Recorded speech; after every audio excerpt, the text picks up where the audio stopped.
नमस्ते and welcome to my channel keep learning. आज हम इन नोट्स के माध्यम से हिमालय के इसी छिपे हुए शारीरिक ढांचे को समझने का प्रयास करेंगे। नोट्स में सबसे उत्तरी भाग में ट्रांस हिमालय और महान हिमालय का जिक्र है। हाँ, ट्रांस हिमालय और ग्रेट हिमालय। और इन दोनों के बीच की जो मूल टकराव रेखा है उसे इंडो सांगपुश च जोन या ITSZ कहा गया है। बिल्कुल, ITSZ। अच्छा, अब इस सिस्टर जोन से अगर दक्षिण की तरफ बढ़ें तो महान हिमालय और लघु या मध्य हिमालय के बीच एक और बहुत बड़ी दरार आती है। हाँ, वो दूसरी प्रमुख फॉल्ट लाइन है। नोट्स में से मुख्य केंद्रीय भ्रंश यानी मेन सेंट्रल थ्रस्ट या MCT कहा गया है। जी, MCT। अगर हम लघु हिमालय से और नीचे की तरफ आएं यानी शिवालिक श्रेणी की तरफ, जिसे बाह्य हिमालय भी कहते हैं। हाँ, बाह्य हिमालय, तो वहां हमें मुख्य सीमांत भ्रंश या MBF मिलता है, मेन बाउंड्री फॉल्ट। बिल्कुल। हाँ। और फिर शिवालिक और उत्तरी मैदानों के बीच हिमालयन फ्रंट फॉल्ट यानी HFF मौजूद है, जी। जो मैदानों को पहाड़ों से अलग करता है। और अगर हम इसके संदर्भ को और आगे तक ले जाएं, तो सुदूर दक्षिण में विंध्याचल पर्वत श्रृंखला का संदर्भ भी नोट्स में आता है। बिल्कुल। इंडियन प्लेट आज भी हर साल कुछ सेंटीमीटर की दर से उत्तर की ओर खिसक रही है, और वो यूरेशियन प्लेट पर भारी दबाव बना रही है। इसीलिए पश्चिम से पूर्व की ओर जाने पर इस मध्य हिमालय के हमें कई अलग अलग नाम और भौगोलिक रूप देखने को मिलते हैं। बिल्कुल, इसका पूरा एक स्पेक्ट्रम है। अगर हम पश्चिम से इस भौगोलिक यात्रा की शुरुआत करें तो जम्मू कश्मीर और हिमाचल प्रदेश के क्षेत्र में सबसे पहले पीर पंजाल श्रेणी स्थित है। हाँ, पीर पंजाल सबसे प्रमुख है वहाँ। फिर हिमाचल प्रदेश में ही थोड़ा आगे जाने पर धौलाधर का नाम आता है, जो कि पूरी तरह हिमाचल में ही है। बिल्कुल। इसके बाद उत्तराखंड में प्रवेश करने पर नाग टिब्बा और मंसूरी श्रेणियां मिलती हैं। जी, ये उत्तराखंड के प्रमुख हिस्से हैं। और जब यही श्रृंखला नेपाल पहुंचती है तो नोट्स के अनुसार ये महाभारत श्रेणी कहलाती है। बिल्कुल, नेपाल में से महाभारत कहते हैं। फिर आगे पूर्व में सिक्किम में डोख्या पर्वत और भूटान में ब्लैक माउंटेन के नाम से इसे जाना जाता है। और ये विस्तार यही नहीं रुकता। हाँ, यहाँ तक कि सुदूर पूर्व में अरुणाचल प्रदेश तक जाने पर डाफला, मिरी, अबोर और मिश्मी श्रेणियां भी इसी मध्य हिमालयी ढांचे का ही विस्तार मानी जाती हैं। बिल्कुल सही। अब इस पूरी विस्तृत सूची में दो श्रेणियां अपने आकार के कारण सबसे अधिक ध्यान खींचती हैं। पीर पंजाल और महाभारत, है ना? हाँ। तो पीर पंजाल लघु हिमालय की सबसे लंबी श्रेणी है, जिसकी कुल लंबाई लगभग 400 किलोमीटर है। मैंने पढ़ा था नोट्स में। बिल्कुल 400 किलोमीटर। लेकिन अगर हम राजनीतिक सीमाओं को हटा दें और पूरे मध्य हिमालयी तंत्र को समग्र रूप से देखें तो नेपाल में स्थित महाभारत श्रेणी इस पूरे सिस्टम की सबसे लंबी श्रृंखला है। बिल्कुल सही। और महान हिमालय और पीर पंजाल या धौलाधार की श्रेणियों के बीच कई विश्व प्रसिद्ध और बेहद उपजाऊ घाटियां मौजूद हैं, जैसे कि कश्मीर घाटी और हिमाचल प्रदेश की कुल्लू घाटी। बिल्कुल।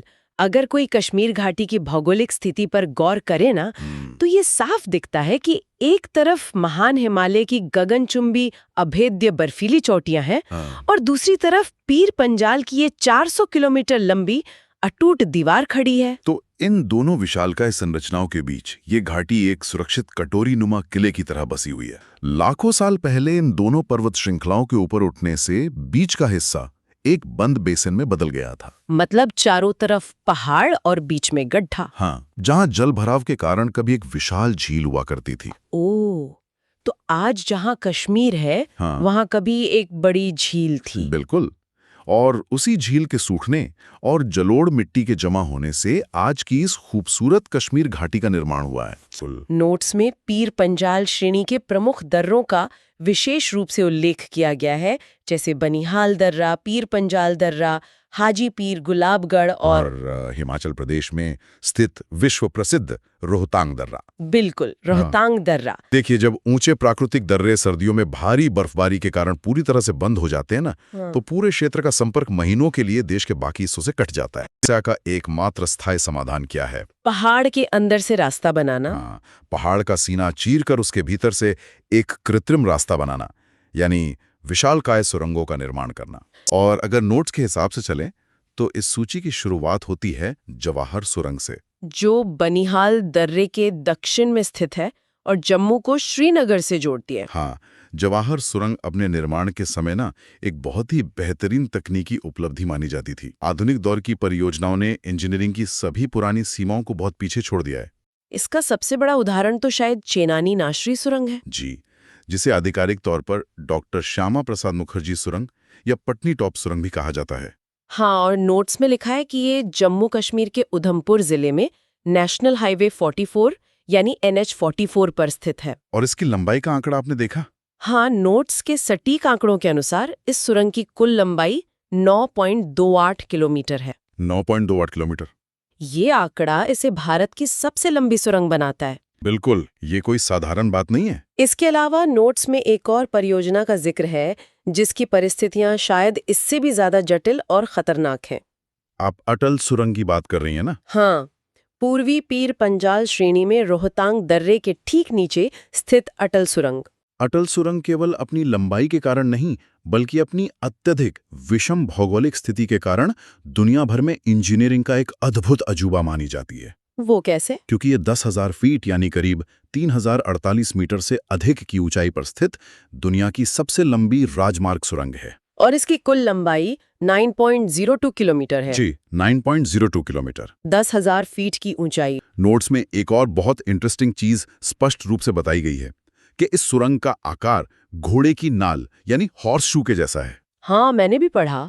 जब किसी विशाल पहाड़ के ठीक बीच में एक लंबा खोखला हिस्सा बनाया जाता है ना, तो उस खाली जगह के ऊपर मौजूद लाखों टन भारी चट्टानों का असीमित वजन उस सुरंग की छत पर दबाव डालता है। टी या चौकोर हो तो वो इतना वजन नहीं झेल पाएगी और तुरंत ढह जाएगी। ओह, तो घोड़े की नाल वाला आकार इसे बचाता है। हाँ, वो घुमावदार आकार इस असीमित वजन को सुरंग की छत से खिसकाकर दीवारों से होते हुए सीधा जमीन की ओर समान रूप से डिस्ट्रीब्यूट कर देता है। क्या बात है, मतलब भौतिक विज्ञान का इतना शानदार इस्तेमाल। और इसी भौतिक विज्ञान के कारण ये सुरंग सुरक्षित खड़ी है। ये मनाली को लेह से जोड़ने वाली एक ऐसी जीवन रेखा है जो अब सर्दियों के कठोर महीनों के दौरान भी बिना रुके चालू रहती है। ये सच में कमाल है। इन पहाड़ों में कनेक्टिविटी स्थापित करने की इस श्रृंखला में एक और अहम नाम काजीगुंड बनिहाल सुरंग का है, जिसका उल्लेख भी नोट्स में मिलता है। हाँ, ये परियोजना भी बहुत अनूठी है, क्योंकि यहाँ केवल सड़क मार्ग ही नहीं बल्कि भारी रेल मार्ग को भी पहाड़ के आर पार ले जाया गया है। बिल्कुल। 2011 में शुरू हुई पीर पंजाल रेलवे सुरंग 11.3 किलोमीटर लंबी। और फिर इसी क्षेत्र में यातायात की बढ़ती मांग को पूरा करने के लिए 2022 में 8.4 किलोमीटर लंबी एक नई सड़क सुरंग का भी उद्घाटन किया गया। अब इन सभी विशालकाय हिमालयी सुरंगों के महत्व और इनकी भव्यता को सही परिप्रेक्ष्य में रखने के लिए ना नोट्स में एक बहुत ही रोचक और तुलनात्मक तथ्य भी प्रस्तुत किया गया है। वो सबसे छोटी सुरंग वाला। हाँ, इसमें भारत की सबसे छोटी सुरंग का भी जिक्र किया गया है, जो छत्तीसगढ़ राज्य में स्थित भंवरटोंग सुरंग है। भंवरटोंग टनल, जिसकी कुल लंबाई मात्र 1024 मीटर यानी लगभग 1 किलोमीटर। तो इस चर्चा को पीर पंजाल से थोड़ा पूर्व की ओर स्थित धौलाधार श्रेणी की तरफ मोड़ना भी आवश्यक हो जाता है। हाँ, धौलाधार श्रेणी, जो पूरी तरह से हिमाचल प्रदेश राज्य की सीमाओं के भीतर स्थित है। बिल्कुल। हालांकि यहाँ अटल सुरंग जैसी किसी महाकाय इंजीनियरिंग संरचना का जिक्र तो नहीं है नोट्स में, लेकिन इसका एक मशहूर शहर शिमला दक्षिण एशिया के आधुनिक इतिहास का एक बहुत ही महत्वपूर्ण केंद्र रहा है। हाँ, ये एक बहुत ही दिलचस्प पहलू है। नोट्स में मुख्य रूप से 2 ऐतिहासिक शिमला समझौतों का विस्तृत विवरण दिया गया है। पहला समझौता कब हुआ था? पहला अत्यधिक महत्वपूर्ण समझौता 1914 में हुआ था। अच्छा, 1914 में। हाँ है।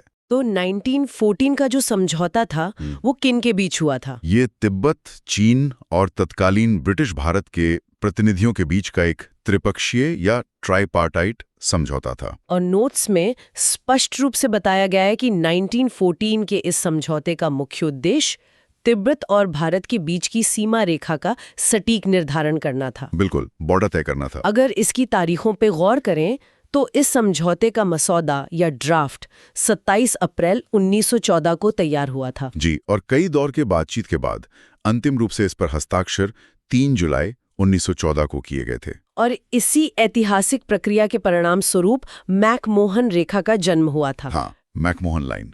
लेकिन नोट्स में एक तथ्य बहुत ही साफ तौर पर रेखांकित किया गया है कि चीन इस 1914 के शिमला समझौते को आधिकारिक मान्यता नहीं देता है। हाँ, ये एक तथ्यात्मक ऐतिहासिक स्थिति है जिसे नोट्स बिल्कुल निष्पक्ष रूप से बिना किसी राजनीतिक पक्षपात के प्रस्तुत करते हैं। मतलब ये सिर्फ एक फैक्ट है। बिल्कुल। एक और बहुत ऐतिहासिक ऐतिहासिक क्षण को करीब से देखा था। आप 1972 की शिमला समझौते की बात कर रही हैं। जी हाँ, वो 1972 का समझौता 1971 के भारत-पाकिस्तान युद्ध के ठीक बाद की तनावपूर्ण परिस्थितियों में हुआ था। बिल्कुल।